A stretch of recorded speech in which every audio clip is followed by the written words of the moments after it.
Hey guys, welcome back to the channel. Today we're going to talk quickly about how the GWC is going to work now that the qualifiers have opened up. If you received your GWC North American or European collectible in your inbox yesterday, then you are eligible to play. If you did not, then there is something wrong either on Battlefy or linking your EA account. You got to reach out to them. If you haven't, you want to get involved with the GWC for the next 3 weeks, all you've got to do is go to nhl.com/gaming and it'll show you how to register there on Battlefy. But today I want to talk about the rewards that you're going to get, if it's worth it to play in it.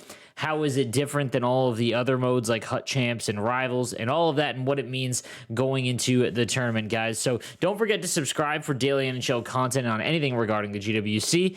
All right, let's get into the video. All right, so if you go to the online section, you've got Rivals, Hut Champions, which is going to operate the same as it always does, as is Rivals.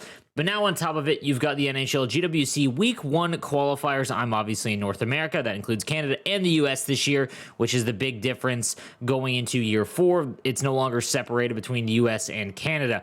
Europe, again, it operates a little bit differently.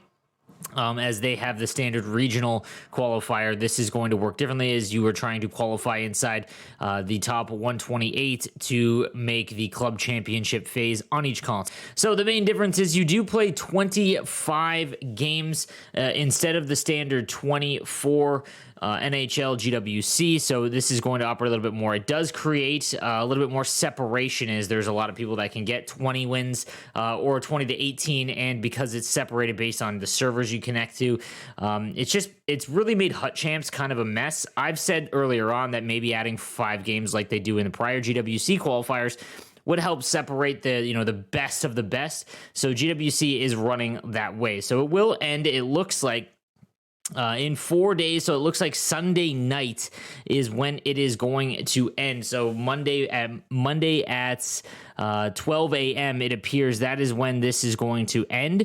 So you've got those days on top of Hut Champs. So it is a bit of a grind, but again, if you want to get a shot at the gigantic prize pool and winning $25,000, obviously it is worth it if you are among some of the better players. Now, the one thing I get is, should you even play if you're not very good at the game? 100%, because these are the best of the best. If you are trying to get better at the game, and say you're in Div 2 or Div 3, you need to play some sweaty games. And I don't mean just by going up against, the top end players. I'm talking about when there's something on the line. Hut Champs and Rivals, Hut Champs does matter a little bit because each loss mounts and whatnot. But if there's a nervousness when you play every game in this, because every game really does matter. Only the top 32 from each week. So top 32 this week, they won't be able to qualify next week, and so on and so forth for Xbox and PlayStation for 4 weeks. So it does really add to it and give you that kind of, esports sense and feel. I played 4 games this morning, and they were kind of laughers, as they mostly are early on, because there is no skill-based matchmaking, really. They match kind of your win totals like they do in Hut Champs. So obviously early on you get matched against guys that probably aren't around your same skill level, or sometimes you are matched up against guys that are very, very good. But the one reason why I think that everyone should try GWC is the rewards. So if we take a look, obviously rank 1 and through 32 will get the GWC North American online play-in collectible, but number 1 will get 2 ultimate packs, 2 ultimate choice packs, 3 ultimate packs, and a jumbo players pack. So let's go down, and again, all the way to 32 we'll get that play-in. But look at the rewards after this, all the way to 500. If you can get inside the top 500, which is probably like 16 wins, I would guess, maybe less than that, it will give you an ultimate pack and 2 jumbo elite packs. And then even still, even if, let's say, you get top 1,000 or even 1,000 plus, you get a mega players pack and a premium players pack. So the rewards are not like past years where, past like Hut Champs, where if you can't get inside the top 500, it's really not worth your time. I think the rewards in this are pretty good. And again, just 500 to 750, mega players pack, jumbo elite players pack, and 2 elite packs. That's a lot of gold players if you're looking to still build your team up or save up those cards for team of the season that eventually will come. I'm not sure when, but the rewards are pretty stacked in this, and it looks like they will repeat every single week. So if you don't qualify, you get to do it again. The guys that do qualify first week, they obviously get the advantage of choosing a team that they're going to play for, or the club championship they're going to play for, and knowing that they have got the better matchups throughout the club championship phase. Nonetheless, though, if you don't make the top 32 in the first week, you're going to get some sweet rewards throughout.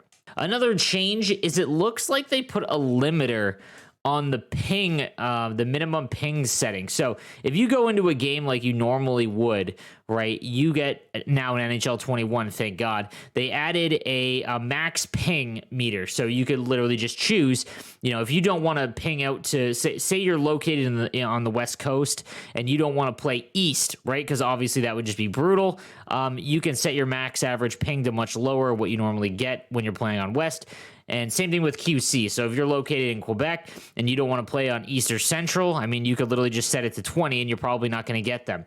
However, what seems to have happened here is the max average ping is set at 40 ms. Now, that drastically changes things for pretty much just Quebec. If you are someone who connects to the Quebec server, and if you don't know what server you're connecting to, if you hit start at the beginning of the game and check your ping, the only real way to tell is what ping you get. So if you're located in Quebec and you're getting like 2, all the way up to about, I think if you're not like on the server in Quebec, you'll still get about 15 or 10.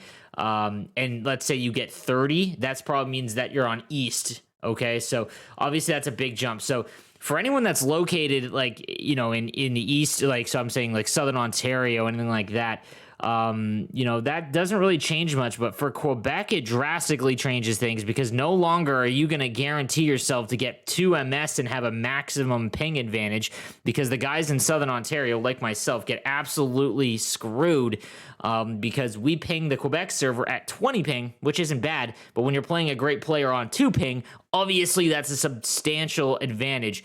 Quebec, it does not look like that is going to be the case going into GWC, as they can now ping East and Central. So you're still going to play Quebec players, but it's going to be on a more even ping than just there. So that is something that has changed. And I'm curious to see what that does, because, again, that ping advantage that Quebec gets is pretty substantial. Regardless, guys, like, just remember that if you lose, you still have 3 more weeks to try. And this first week is going to be a gauntlet. You are going to see the best of the best going all out. In all honesty, if you want an easier run, early mornings is probably when you want to play. But in the end, it won't really matter, because you're going to have to go through the gauntlet at some point, and it's just extremely difficult. But guys, just have fun with it, man. Like, especially if you haven't been exposed to competitive, like, I'm not talking about hut champs, but just like competitive NHL. This is the best part. I love GWC as my favorite time of the year in Hockey Ultimate Team. I think it really saves the mode, in my opinion. But yeah, guys, just have some fun. But let me know what you think in the comments section down below, and feel free to shoot me a message anytime if you have any questions regarding the GWC. All right, guys, I will see you next time. Have a good one.